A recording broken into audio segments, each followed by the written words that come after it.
Bonsoir à tous, nous sommes ravis de vous retrouver ce dimanche soir sur RTI 1. L'actualité est marquée aujourd'hui par le sommet extraordinaire des chefs d'État de la CEDEAO tenu au Ghana. La situation sociopolitique au Mali et en Guinée a fait l'ordre du jour. À l'issue des travaux auxquels il a pris part, le président Alassane Ouattara a regagné Abidjan en fin d'après-midi. Nous vous proposons en début de journal un point de ce sommet d'Accra. Le 5e recensement général de la population et de l'habitat de Côte d'Ivoire démarre demain, lundi 8 novembre. Pendant 21 jours, l'opération va permettre de récolter des informations actualisées et fiables pour une meilleure planification des politiques publiques.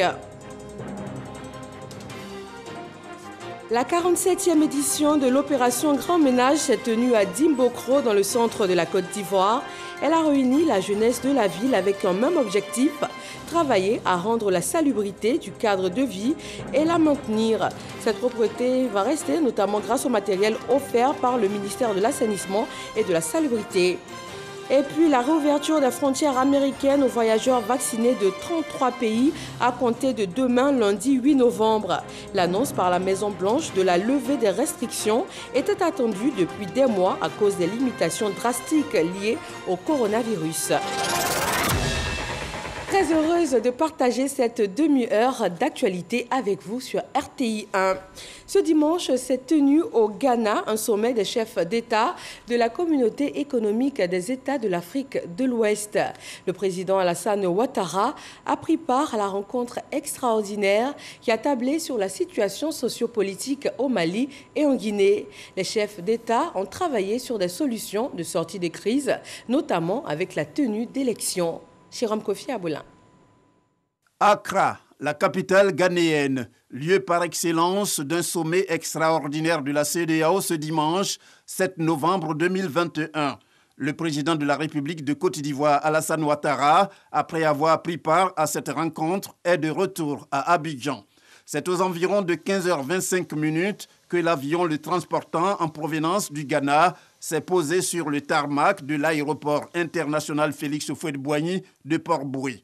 À sa descente de l'appareil, le chef de l'État a été accueilli par la ministre d'État, ministre des Affaires étrangères, de l'intégration africaine et de la diaspora, Kandia Camara, avec plusieurs autres membres du gouvernement. Cette session extraordinaire de la conférence des chefs d'État et de gouvernement de la communauté économique des États de l'Afrique de l'Ouest, à laquelle le président Alassane Ouattara vient de participer, s'est réunie sur la situation sociopolitique au Mali et en Guinée. Le Mali et la Guinée, deux pays respectivement bouleversés par des coups d'État, provoquant ainsi le départ forcé des présidents Ibrahim Boubacar Keïta et Alpha Condé. Face à cela, la conférence des chefs d'État et de gouvernement de la CEDEAO, présidée par le chef de l'État ghanéen Nana Akufo-Addo, ne cesse de multiplier les efforts pour la mise en œuvre de ces décisions. Lesquelles décisions portent notamment sur la tenue des élections dans un bref délai pour le retour à l'ordre constitutionnel à Bamako et Conakry. Le 5e recensement général de la population et de l'habitat de Côte d'Ivoire démarre demain. 21 jours pour collecter des informations actualisées et fiables, précisément sur la taille de la population, sa structure, sa répartition spatiale, ses caractéristiques socio-démographiques et économiques. Tout ceci afin de contribuer à une meilleure planification des politiques publiques. À quelques heures du début de l'opération, le Premier ministre Patrick Achi invite les populations à s'impliquer pour un succès de ce 5e recensement. Mesdames et messieurs, la Côte d'Ivoire, notre pays, organise son 5e recensement général de la population et de l'habitat en 2021. Cette importante activité, voulue par le président de la République, son Excellence M. Alassane Ouattara, se déroulera du 8 au 28 novembre 2021 sur toute l'étendue du territoire national. Ce recensement permettra de mieux connaître la structure de la population résidant en Côte d'Ivoire, d'établir des statistiques sur ses habitants, nombre, âge, profession, logement, et sur les évolutions démographiques afin de mieux planifier le développement, de définir les politiques publiques en prenant en compte l'évolution quantitative de la demande sociale, notamment en matière d'écoles, d'universités, d'hôpitaux et de centres de santé, d'adduction d'eau potable, d'infrastructures sportives. Le recensement permettra également de définir les populations de chaque circonscription administrative.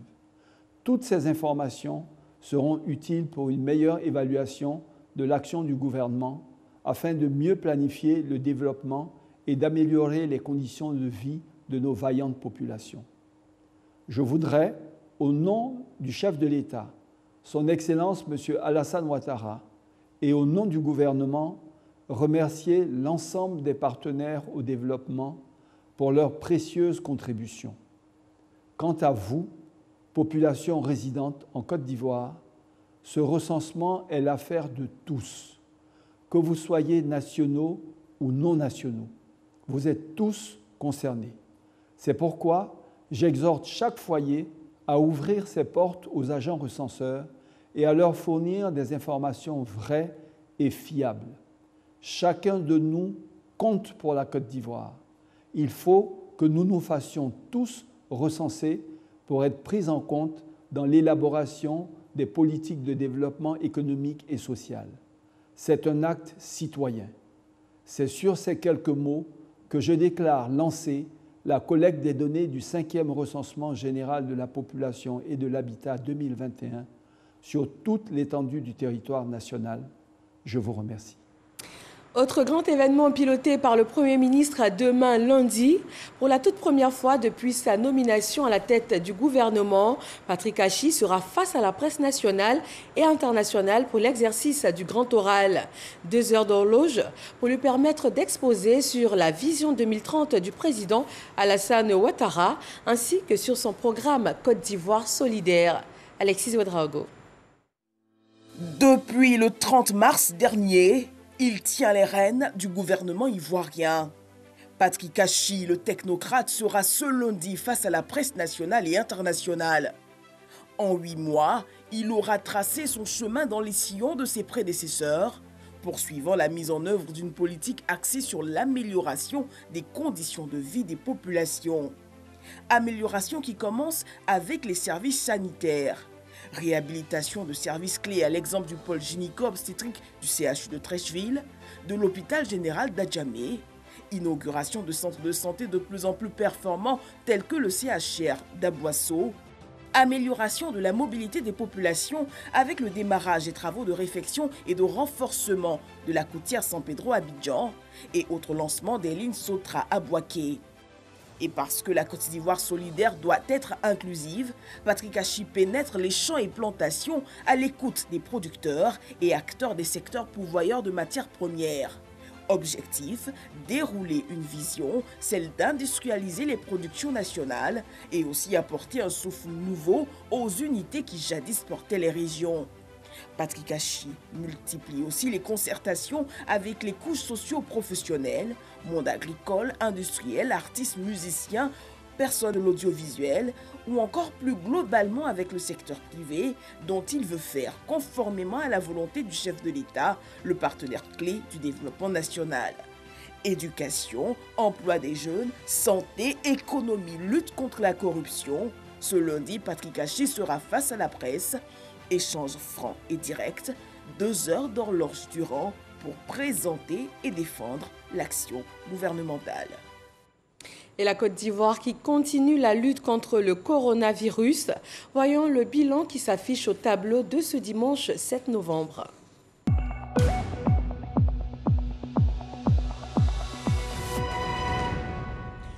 Le ministère de la Santé compte aujourd'hui 17 nouveaux cas de coronavirus en Côte d'Ivoire, 32 personnes déclarées guéries et 0 décès, portant à 454 le nombre de cas encore actifs dans le pays. Et la prévention continue avec 3 530 408 doses de vaccins administrées depuis le 1er mars. On reste en santé avec la lutte contre le paludisme qui reste aussi d'actualité. L'opération de démoustication entre dans sa phase active après la sensibilisation des populations et la formation des acteurs. C'est la 4e campagne du genre. Elle est financée par l'État de Côte d'Ivoire dans 15 villes du nord et du sud-ouest de la Côte d'Ivoire. Michel Mambo. La démoustication. Objectif, réduire la population des moustiques. Mode opératoire, le repérage des lieux de reproduction des moustiques dans les ménages et autres parties communes des localités bénéficiaires. Une fois identifiés, ces gîtes larvaires seront éliminés, neutralisés par le larvicidage et la pulvérisation. La fumigation, dernière étape, consistera à détruire les moustiques adultes sur leur lieu d'activité. Sur le terrain, l'engouement des populations est perceptible. Le fruit de l'intense sensibilisation qui a mobilisé autorités administratives et communautaires. Durant cette phase de sensibilisation, le Programme national de lutte contre le paludisme a également bénéficié de l'appui de talents nationaux tels que Michel Blas, alias Dibo Cravate. Le message qui a été passé aux populations, c'est qu'on fait ce qu'on peut, mais c'est à eux d'abord de lutter et après les autorités pour les accompagner.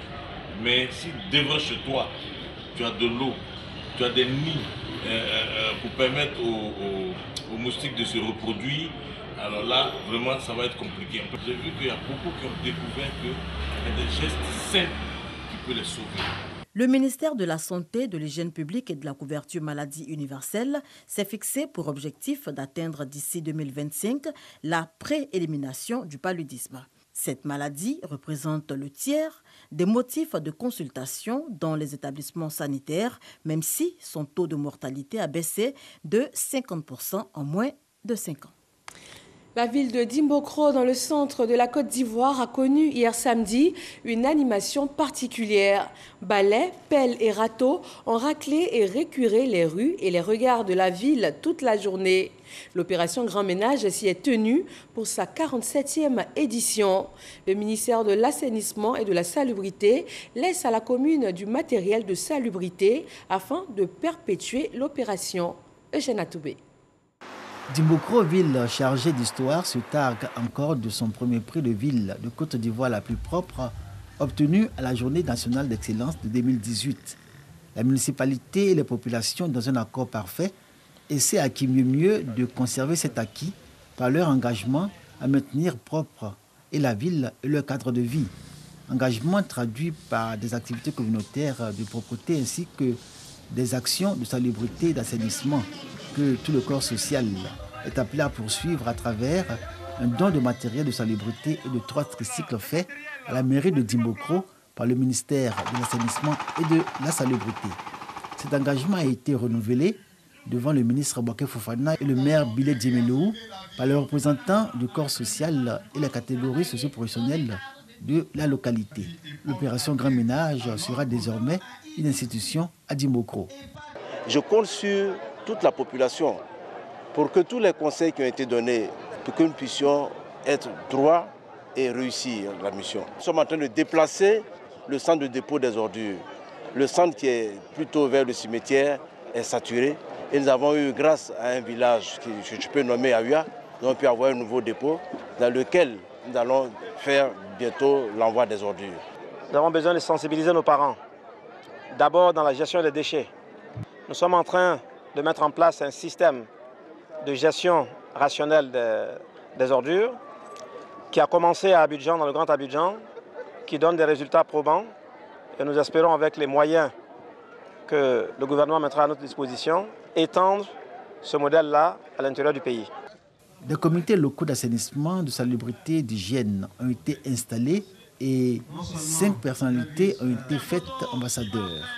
Ils ont mission de sensibiliser les populations aux bonnes pratiques de propreté, au respect de l'environnement et à un comportement éco-citoyen. Et avec eux, Dimbokro repart à la conquête du prix d'excellence de la ville de Côte d'Ivoire la plus propre. La capitale de la région du Zi, cité du soleil radieux, était lauréate de l'édition 2018. Et pour la préservation de l'environnement à plus grande échelle, direction la ville portuaire de Glasgow en Écosse, il y a été question des progrès accomplis par la Côte d'Ivoire dans la mise en œuvre de la déclaration de Marrakech, notamment pour un développement durable du palmier à huile. Retrouvons sur place nos envoyés spéciaux, Kini Bois et Grace Crando. La Côte d'Ivoire fait partie des 10 pays signataires de la déclaration de Marrakech pour le développement durable du secteur du palmier à huile. 5 ans après, une évaluation pour faire l'état des lieux sur le sujet lui est choisie, la COP26 à Glasgow. Selon les acteurs du secteur, beaucoup a été fait. Je peux citer par exemple la production d'engrais en compost, qui est, n'est-ce pas, un engrais organique et qui permet donc de lutter contre l'utilisation des engrais minéraux. Nous essayons aussi de construire donc, des projets qui permettent d'améliorer les ressources des petits planteurs en associant d'autres cultures à la culture du palmier à huile. Nous essayons aussi de développer des essences forestières qui permettent donc de reboiser certaines zones, n'est-ce pas, dans les zones de production du palmier. Plusieurs plans d'action élaborés, certes, mais des défis restent à relever. C'est de faire en sorte que le petit producteur puisse certifier sa production. Il faut l'encadrer, il faut l'accompagner. Il y a aussi l'inclusion du genre, faire en sorte que les minorités, les femmes et tout ça participent, n'est-ce pas, au développement de la filière palmier à huile avec de bonnes pratiques tout en préservant, n'est-ce pas, la nature, la biodiversité et en améliorant leur environnement immédiat. La Côte d'Ivoire est le deuxième pays producteur africain d'huile de palme après le Nigeria et produit 55 000 tonnes d'huile par an. Des acquis à préserver tout en respectant la protection de l'environnement. C'est vrai que le palmier à huile, c'est un produit qui, dans sa manière donc, de faire, donne beaucoup d'argent à nos producteurs. En même temps, il faut protéger la nature. On veut vulgariser donc cette culture, mais il faut la faire avec intelligence et mettre en œuvre donc les technologies qui puissent permettre donc de conserver donc la forêt. Selon l'association interprofessionnelle de la filière palmier à huile, la Côte d'Ivoire dispose de 175 000 hectares de plantations villageoises de palmiers à huile et 75 000 hectares de plantations industrielles. Dans les plantations, cette fois d'anacarde et de coton, le projet de promotion et de compétitivité de la chaîne de valeur évalué par le Conseil Coton Anacarde et la Banque mondiale. Il s'agit d'une visite de terrain pour faire un bilan à mi-parcours après 30 mois de mise en œuvre. Noël Gnagno. Cette délégation conjointe Banque mondiale Conseil Coton Anacarde est en mission d'évaluation à mi-parcours du PPCA. Entendez, projet de promotion de la compétitivité de la chaîne de valeur de l'anacarde. Voici 30 mois qu'il est mis en œuvre par le Conseil du coton anacarde. Visite de terrain pour établir un premier bilan, analyser les progrès, relever les contraintes liées à l'exécution, proposer des actions à mettre en œuvre pour garantir l'atteinte des objectifs avant la clôture du projet en 2023. 5 jours durant, la délégation conjointe a passé au crible les expressions concrètes et visibles du projet sur le terrain. D'abord, Bondougou et sa zone industrielle en chantier, rencontre avec les producteurs et échanges, puis la délégation conjointe Conseil Coton Anacarde, Banque mondiale, a mis le cap sur Toumoudi et Yamsekro. Visite de grandes unités de transformation d'abord à Toumoudi, puis la nouvelle zone industrielle de Yamsekro. Si à Toumoudi les acquis sont réels, à Yamsekro, par contre, quelques difficultés sont soulignées. C'est une zone industrielle, mais les infrastructures ne nous permettent pas de maximiser ou bien de profiter de la zone industrielle. C'est-à-dire l'alignement du courant de l'électricité ne nous suffit pas. Et aussi l'infrastructure comme évacuation de l'eau, traitement des déchets industriels, l'espace parking. En tout cas, en général, ça manque. Notons que malgré tout, des usines sont en construction pour augmenter les capacités de transformation dans la région. Le CITA, Centre d'innovation et de technologie, l'usine de la coopérative Suralais sont les autres centres d'intérêt de cette visite de terrain. Point final de tout ce périple après Katiola, Korogo. De tout ce long parcours, il est ressorti une chose, la bonne évolution du projet. À ce stade, décaisser près de 49,64% des ressources disponibles démontre non seulement une proactivité du Conseil Cotonou-Anacarde, mais également avec les résultats déjà enregistrés, nous voyons que nous avons un avancement clair vers les objectifs globaux du programme, non seulement en termes d'amélioration de la production des vergers, mais en termes même de capacité de transformation. Pour rappel, aujourd'hui, nous sommes à près de 135 000 tonnes de noix de cajou transformées sur un objectif pour la fin du projet de 150 000 tonnes. Le PPCA, projet de promotion de la compétitivité de la chaîne de valeur de l'anacarde, est le fruit d'un accord entre le Conseil Cotonou-Anacarde et la Banque mondiale pour un montant de 107,4 milliards de francs CFA. Restons dans le domaine agricole. La 10e édition des Journées nationales de valorisation de l'agriculture se prépare. Des innovations sont annoncées pour ce rendez-vous du monde agricole. Il va se tenir à Yamoussoukro du 24 au 28 novembre prochain. Espérance Diakale et Cheikh Kone. 50 000 personnes attendues pour cette 10e édition des Journées nationales de valorisation de l'agriculture. C'est la ville de Yamoussoukro qui abritera les festivités pour cette édition. L'innovation de cette année est la célébration des 10 ans d'engagement et d'action concrète de l'Agence pour la valorisation de l'agriculture. Je lance un appel à l'endroit de tous, parce que l'agriculture, c'est l'affaire de tous. Tant que vous n'avez pas mangé ou consommé quelque chose de l'agriculture, vous ne pouvez pas faire de discours. Donc quand on célèbre les acteurs du secteur agricole qui ont travaillé durant toute une année, il faut venir leur rendre hommage. Ces journées placées sous la tutelle du ministère de l'Agriculture et du Développement rural font office de rendez-vous inédit pour le secteur agricole.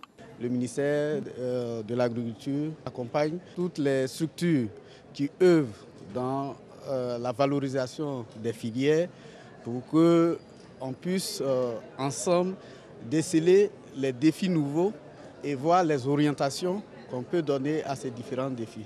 Donc c'est avec l'ensemble des acteurs que nous allons trouver les solutions à tous ces défis. La 10e édition se tiendra du 24 au 28 novembre 2021 dans la ville de Yamoussoukro. Sur la scène politique ivoirienne, c'est la rentrée du RHDP dans le département de Didiéville. Un grand rassemblement des militants sous la houlette du coordonnateur régional pour un départ nouveau, Kader Sogodogo. Janon Aoussou Kouadio est sur le terrain. Il avait promis sillonner les 3000 villages que compte le Grand Centre avec un seul objectif, l'adhésion des populations au RHDP. Pour cette étape, plusieurs villages de la sous-préfecture de Tiendie-Kro sont visités. Landonou, Mende Tanoukro, Salé-Kro, Anoumbe-Kouadio-Kro, Kwebo et Atiegwa-Kro. Des rencontres qui permettent à Janon Aoussou Kouadio de s'adresser à ses parents. Cohésion sociale, mobilisation pour le recensement général de la population et de l'habitat.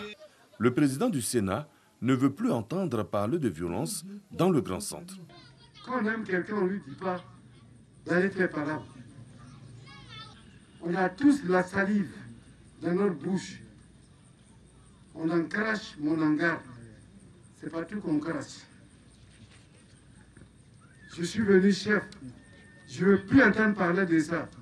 Les jeunes, on est une région paisible, dans une savane paisible. Nous sommes des gens paisibles. Ces populations visitées ont pris l'engagement de soutenir le président de la République, Alassane Ouattara, dans toutes ses actions. Elles ont mandaté le président du Sénat, Janon Aoussou Kouadio, de traduire leur reconnaissance au premier des Ivoiriens pour toutes ces réalisations au profit de la Côte d'Ivoire. 4 partis politiques annoncent officiellement leur adhésion au RHDP. Le PIT, le MFA, l'UDPCI et Leader cessent d'exister. Le porte-parole de ces ex-formations politiques confirme leur engagement total à promouvoir les valeurs prônées par le RHDP. Le PIT, le Parti ivoirien des travailleurs, le MFA, le Mouvement des forces d'avenir, l'UPCI, l'Union pour la Côte d'Ivoire et Leader, Liberté et démocratie pour la République, 4 partis politiques qui renouvellent leurs adhésions au Rassemblement des oufouettistes pour la démocratie et la paix, RHDP. Nos partis politiques sont devenus membres par entière du RHDP, conscients de cet engagement, nous responsables et militants, y compris des sympathisants, des ex-partis MFA, PIT, UPC et leaders, invitons tous les anciens militants et sympathisants de ces partis-là à s'impliquer totalement et définitivement dans l'animation des instances et des structures de base de notre nouveau parti, le RHDP. Une adhésion qui tire sa source dans les standards de progrès affichés par la Côte d'Ivoire depuis 2010. Un bond des infrastructures scolaires, universitaires, sanitaires, sécuritaires et économiques, selon le porte-parole des ex-partis politiques, Seka Joseph. La Côte d'Ivoire, notre pays, sous le leadership éclairé du président de la République Alassane Ouattara, a connu et continue de connaître, chers amis, bien évidemment, une progression positive et des avancées économiques remarquables. Les représentants de ces ex-formations politiques se sont engagés à promouvoir les valeurs de cohésion, de solidarité, de dialogue et de développement pour cadrer avec la vision du président Alassane Ouattara. Le PIT, le MFA, l'UPC et leaders font donc officiellement partie de la grande famille du RHDP. Un nouveau parti qui fait son entrée dans le jeu politique ivoirien, l'Alliance pour la République Côte d'Ivoire, APRCI. Son président, Florent Assilou, ancien secrétaire général du CAP UDD, s'engage pour la conquête du pouvoir d'État. Il annonce la participation de son parti à toutes les échéances électorales futures. Un congrès ordinaire va se tenir en décembre prochain. Moussa Konaté. Un nouveau parti dans l'arène politique ivoirienne, l'Alliance pour la République Côte d'Ivoire, APRCI, se proclame d'obédience social-démocrate. Le parti compte se lancer dans la conquête du pouvoir et s'engage pour le bien-être des populations. L'APR Côte d'Ivoire entend prendre sa place à tous les rendez-vous où l'on lui fera appel pour parler de la Côte d'Ivoire et du bien-être de ses populations. Ainsi, notre parti reste ouvert à toute alliance avec des mouvements, plateformes et partis politiques en vue de l'atteinte de cet objectif. Notre parti entend conquérir le pouvoir d'État et le gérer pour la mise en œuvre de notre vision politique. Et pour ce faire, l'APR participera à toutes les élections à venir dans notre pays.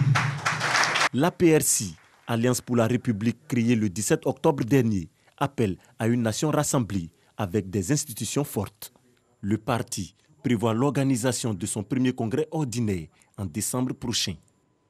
Faisons maintenant un point de l'actualité internationale de toute la semaine.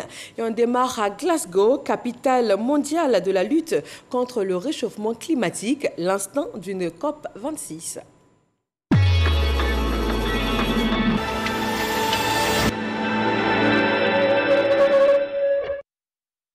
Jusqu'au 12 novembre, plusieurs chefs d'État sont à la COP 26 à Glasgow, en Écosse, pour trouver des accords sur la lutte contre le réchauffement climatique. Objectif du sommet, négocier et s'engager concrètement afin de réduire les émissions de gaz à effet de serre. À cette occasion, plus de 80 pays, dont ceux de l'Union européenne et les États-Unis, se sont engagés à réduire leurs émissions de méthane, puissant gaz à effet de serre, de 30% d'ici à 2030 par rapport à 2020. Cette semaine était la 9e du procès des attentats du 13 novembre. Détenu le plus surveillé de France, Salah Abdeslam est détenu à l'isolement à Fleury-Mérogis, la plus grande prison d'Europe, dans une cellule spécialement aménagée, sous la surveillance ininterrompue de caméras. 2 dans sa cellule, d'autres dans sa salle de sport et ses cours de promenade. La défense d'Abdeslam demande la suspension de la décision ministérielle du 17 juin qui ordonne la mise sous surveillance 24 heures sur 24 et pour 3 mois, dénonçant manifestement une atteinte grave et illégale à sa vie privée. L'Organisation mondiale de la santé a accordé l'homologation d'urgence au vaccin anti-Covid Covaxin du laboratoire indien Bharat Biotech. Ce vaccin Covaxin rejoint les vaccins anti-Covid du Pfizer Biotech, Moderna, AstraZeneca, Johnson & Johnson, Sinopharm et Sinovac sur la liste de l'Organisation mondiale de la santé. dans une intervention relayée par des porte-paroles du nouveau gouvernement de Kaboul. Ibatoulaye Akounzada a ordonné aux responsables du mouvement de débusquer et d'éradiquer d'éventuels adversaires infiltrés dans leur rang. Une déclaration qui fait suite à une série d'attentats sanglants commis contre le nouveau régime de Kaboul par le groupe État islamique à Khorasan, la branche locale du groupe djihadiste. 20 000 pièces du plus grand musée privé de la République démocratique du Congo parties en fumée. L'incendie s'est déclaré dans la nuit de jeudi à vendredi et a ravagé des masques traditionnels centenaires et autres objets historiques du musée de Kungun. L'origine est inconnue. Les responsables de ce site de la province de Kiwilo privilégient la piste criminelle. La police a lancé une enquête. Le Premier ministre irakien Mustafa Al-Kazimi a appelé au calme après être sorti indemne d'une tentative d'assassinat ratée dans la nuit de samedi à dimanche au moyen de 3 drones qui ont visé sa résidence à Bagdad. Dans la foulée, les États-Unis ont dénoncé un acte apparent de terrorisme, tandis que le président irakien Barham Saleh a fustigé une tentative de renversement de l'ordre constitutionnel. Après 18 mois de fermeture des frontières, les États-Unis lèvent les restrictions aux frontières liées à la pandémie de Covid-19. Les voyageurs vaccinés de 33 pays sont autorisés à revenir aux États-Unis dès ce lundi 8 novembre. À l'annonce de cette nouvelle par la Maison-Blanche, les compagnies aériennes ont observé un bon de réservation de billets d'avion.